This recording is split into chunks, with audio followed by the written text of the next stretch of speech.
Hi, Ohouse. My name is Kara. This is Fern and Nara, and welcome to our home.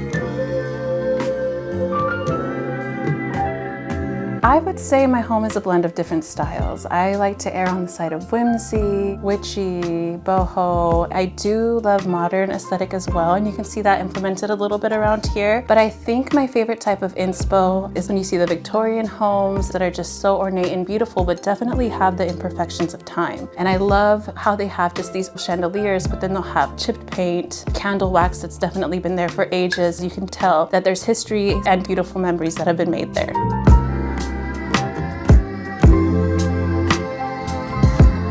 When I first moved into my apartment, the main thing for me was to have the most comfortable bed because I spent a lot of my time watching movies or reading books, and then it kind of just expanded from there. And when it came to painting my place, I definitely wanted it to feel like dusk or dawn. So I've really gotten into reading romance novels and fantasy novels, and with my decor journey, I've implemented that a lot. I'm reading my books and I feel like I'm in one of those fantasy realms.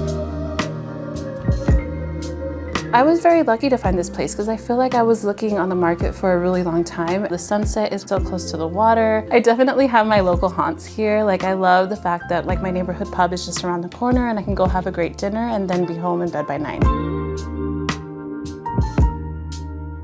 Home for me should evoke a feeling of comfort, a feeling of safety. When I think of home, I think of my childhood home. I've traveled a lot, I've moved around a lot. And as an adult, I haven't really had a place that I can just set some roots down. So I don't want to move anytime soon, but I know that when I look back at this chapter in my life, I will look at it in the same fondness that I do my childhood home.